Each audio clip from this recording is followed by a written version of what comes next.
In our fast-paced world, it's common for us to rush into conversations, sharing our opinions and advice, often with the best intentions. But how often do we stop to consider the impact of our words on others? Buddha's teachings offer profound wisdom on how silence and restraint can foster deeper, more meaningful relationships. Today, we'll explore the art of saying less and the power of simply being present with others. Let's dive into the teachings of Buddha, learn how to listen more attentively, and discover how saying less can bring more peace and understanding into our lives. The village by the river. Imagine a peaceful village nestled by a gentle river, surrounded by lush fields and vibrant nature. This village thrives on the harmony between its people and the land they cultivate. The villagers live simple yet fulfilling lives, working together, supporting one another, and cherishing the beauty of their surroundings. Her heart is full of compassion, and her actions are rooted in a genuine desire to make the lives of others better. However, Madhavi has one flaw that she doesn't realize. She speaks too much.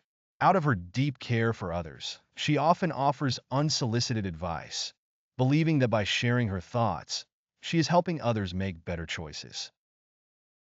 But what Madhavi doesn't see is that her constant interventions sometimes have the opposite effect. Her words, though well-meaning, begin to feel like an intrusion into other people's lives. The wisdom of silence. One day, Madhavi finds herself in a situation where she cannot resist the urge to offer advice. She notices that Sura, an older woman in the village, has planted her crops too late in the season. Without thinking, Madhavi approaches and suggests that Sura should have planted her seeds earlier, so the harvest would be better. Sura, although polite, feels the sting of Madhavi's unsolicited advice. While she acknowledges it with a smile, her heart feels burdened. It's as if her autonomy is being questioned, and Madhavi's words, though meant to help, have unwittingly created a sense of distance between them. This pattern repeats itself with other villagers. Madhavi tells a young man named Rag to leave the village and pursue a bigger career in the city, convinced that his talents are being wasted. She rearranges the decorations for the village festival, not realizing that her interventions are creating unnecessary tension. Despite her kindness and good intentions, Madhavi's constant need to speak out begins to isolate her from the very people she is trying to help. The villagers, though still appreciative of her kindness, start to feel a subtle discomfort in her presence. Their relationship with her begins to shift, and the once open and warm atmosphere starts to cool. A turning point. One evening, as Madhavi reflects on her actions, she is confronted by her friend Kara, who finally speaks her mind. Madhavi, you are kind-hearted, but sometimes your words come across as overbearing. You need to think about how your advice affects others, Kara says gently. This is the first time Madhavi has heard such direct feedback. She feels a mixture of shock and hurt. She never intended to cause harm. Her only goal was to help. But as she reflects on Kara's words, a deep realization begins to take root. Perhaps she has been too eager to speak and not enough to listen. The teachings of Buddha. Confused and troubled by this realization, Madhavi seeks guidance. She travels to the nearby monastery, hoping to find peace and understanding. There, she meets a wise monk named Anand, who has devoted his life to the teachings of Buddha. Anand listens to Madhavi's story with patience and compassion. After hearing her out, he gently advises her, Madhavi, your intention to help others is pure. But remember, true compassion often means knowing when to stay silent. Buddha teaches us that we should listen more than we speak. Sometimes the greatest gift we can offer others is our presence and understanding, not our words. Anand explains the concept of Muda in Buddhist philosophy, which refers to the unnecessary interference in others' lives. Buddhist teachings urge us to respect others' autonomy and avoid imposing our judgments or advice unless asked. By practicing Muda, we allow others to grow in their own time and way, without the pressure of external opinions.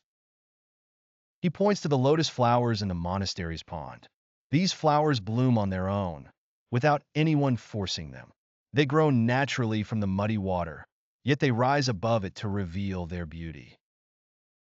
Just as the lotus does not need to be forced, people also do not need to be pressured or corrected by others. Let them grow at their own pace. The wisdom of restraint. Madhavi listens closely to Anand's words.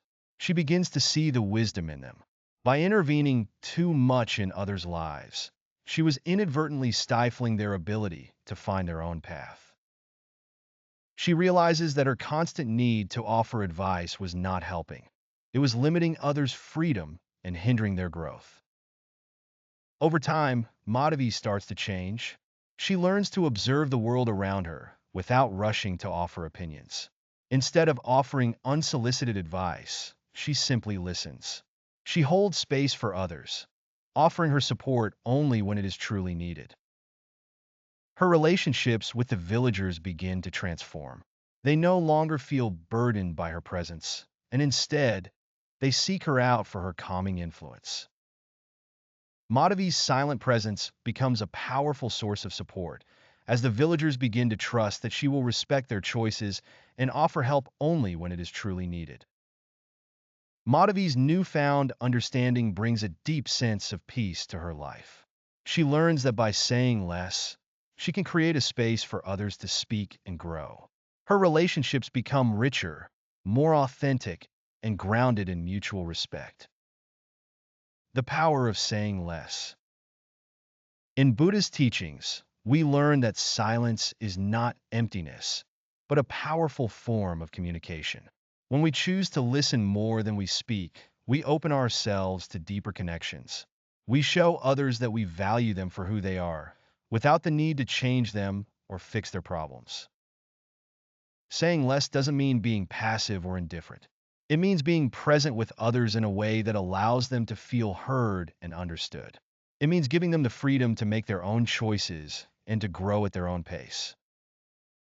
As we practice this art of silence, we find that our relationships become more harmonious, and we create space for true compassion to flourish. In the end, the wisdom of Buddha teaches us that sometimes the best way to help others is by simply stepping back and allowing them to be. Conclusion: building stronger relationships through silence. Madhavi's journey is a powerful reminder that sometimes less is more. By choosing silence over unnecessary words, we can create deeper, more meaningful connections with those around us. Buddha's teachings guide us to practice restraint and humility, understanding that true wisdom often lies in listening rather than speaking. In our own lives, let's take a moment to reflect. When was the last time we simply listened without offering advice? When did we last choose silence over the impulse to speak? By embracing this wisdom, we can cultivate richer relationships, foster greater understanding, and find peace in our interactions with others. Thank you for watching, and may you find the power of silence in your own life.